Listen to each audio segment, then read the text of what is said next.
পরদিন মেয়েটার সাথে দেখা। আমি কোনোদিন কথাও বলিনি ওর সাথে। ও আমাকে ডাকলো, আমি তো পুরো ভয় শেষ।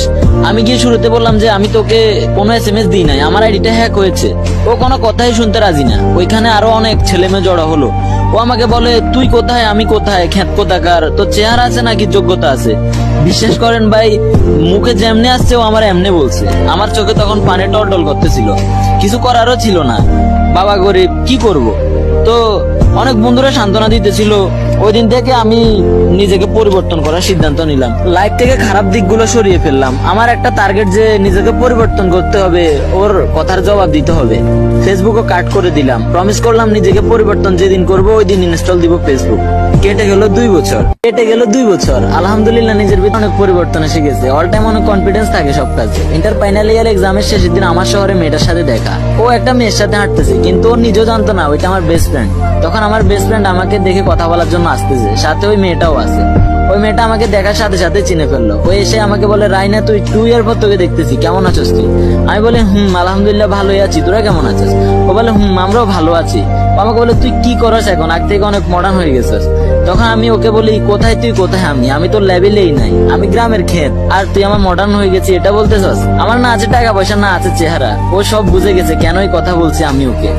বলে, তুই আগের কথাগুলো এখনো ভুলস নাই, আমাকে পারলে ক্ষমা করে দিস, ভুল হয়ে গেছে ওই সময়। আমি ওকে বললাম, আমি ভুলে গেছি সব কথা, জাস্ট কিছু মানুষের দেখলে অতীত মনে পড়ে যায়, দোষটা আমার না, আমার মনে ছিল। তো কিছুক্ষণ কথা বললাম ওদের সাথে, আর ওরা চলে গেল। ঠিক 3 দিন পর আমার বেস্ট ফ্রেন্ড রে ও আমার কথা জিগায় যে আমি কি করি না করি। আমি তো সব মামলা বুঝে গেছি। এরপর দিন আমার বেস্ট ফ্রেন্ড ও বলে যে আমাকে ওর ভালো লাগে, এবং ওরে জিগায় আমি কোনো রিলেশন আছি কিনা। আমার বেস্ট ফ্রেন্ডের নাম ছিল রান্তু ওরে বলে যে আমি কোনো রিলেশনে নাই। তো রান্তু আমাকে কল করে বলে যে, বন্ধু আমার ফ্রেন্ড তোর সাথে দেখা করতে চায়, প্রপোজ করবে তোকে।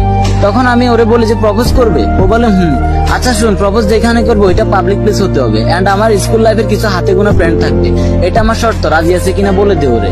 রান্তু ওরে এটা বলেছে, ও নাকি রাজি। জায়গাটা আমার শহরে, টাইম রান্তুকে বলে দিয়েছি। বললাম 11টা 30 শহরে নাম করা মার্কেটটার সামনে হাজির থাকতে। আলহামদুলিল্লাহ 10টাতেই হাজির। মনে হচ্ছে সত্যিকারেরই ভালোবেসে ফেলেছে। তো আমি আমার 7-8টা স্কুল ফ্রেন্ডে নিয়ে গেলাম। এখন প্রপোজ করবে, হাতে আর 10 মিনিট। ও আমার সামনে, আমি তো ফুল নার্ভাস। অবশেষে প্রপোজ করেই দিল। তখন আমি চারদিক তাকিয়ে বন্ধুদের বলতেছি, রোজটা নেবো নাকি? সবাই হাসতেছে। তখন আমি সবার সামনে বললাম যে, তোদের মনে আছে স্কুল লাইফের কথা? জানোস খুব কষ্ট পেয়েছিলাম ওই দিন। আমি দোষ না করে অনেক কথা শুনেছি ওর। ও তখন আমাকে বলে যে, আমি এখনো সবার সামনে নিজের ভুল স্বীকার করতেছি, প্লিজ রোজটা নাও। তখন আমি ওকে বলি তুই কি আমাকে সত্যি সত্যি লাভ করস? ও বলে, শোন, আমি অ্যালোন থাকতে ভালোবাসি। এই 3 ইয়ার নিজেকে কত কষ্ট করে চেঞ্জ করছি ওইটা আমি জানি। লাইফে অনেক মানুষকে চিনেছি, নতুন করে কারো মায়াতে পড়তে চাই না।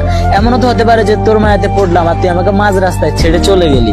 তখন হয়তো আমি নেশায় আসক্ত হব, বিকজ চারদিকে এগুলাই হইতাছে। আমি খারাপ পথে চলে গেলে আমার আব্বু আম্মুর কি হবে? ওদের কে দেখবে? তারা আমাকে কত কষ্ট করে বড় করতেছে এটা একমাত্র আমি জানি।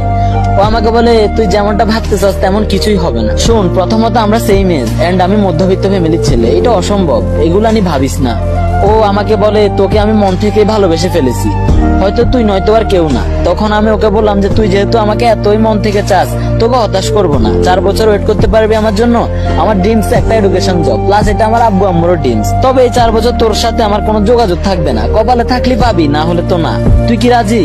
ও কিছুক্ষণ চিন্তা করে বলে, রাজি। কয়েকটা অপরিচিত লোক জড়ো হয়েছে, তখন আমার কাছে লজ্জা লাগতেছিল। এরপর সবাই একসাথে ওই দিন খাওয়া দাওয়া করলাম। আমি চাইলে ওরা অপমান করতে পারতাম, তবে ব্যাপারটা ঠিক হতো না। তবে ভাবতেই পারি নাই যে ওই দিন ওর সাথে আমার লাস্ট কথা হতে যাচ্ছিল, বিকজ কিছুদিন পর ওই মেয়েটার ফুল ফ্যামিলি অন্য শহরে চলে গেছে, ওদের ভালো পড়াশোনার কথা চিন্তা করে। যোগাযোগ নেই আমার আর ওর মধ্যে, এভাবে আমার দিন কাটতেছে। আগামীতে যদি কোনো সময় দেখা হয় মেয়েটার সাথে, তবে পরের পার্টটা আসবে, না হলে এই গল্পের এখানেই দাইন। দেখা হবে নেক্সট কোনো অ্যামেজিং ইউনিক স্টোরিতে। ততক্ষণ পর্যন্ত সবাই ভালো থাকেন আর সুস্থ থাকেন। আল্লাহ হাফেজ।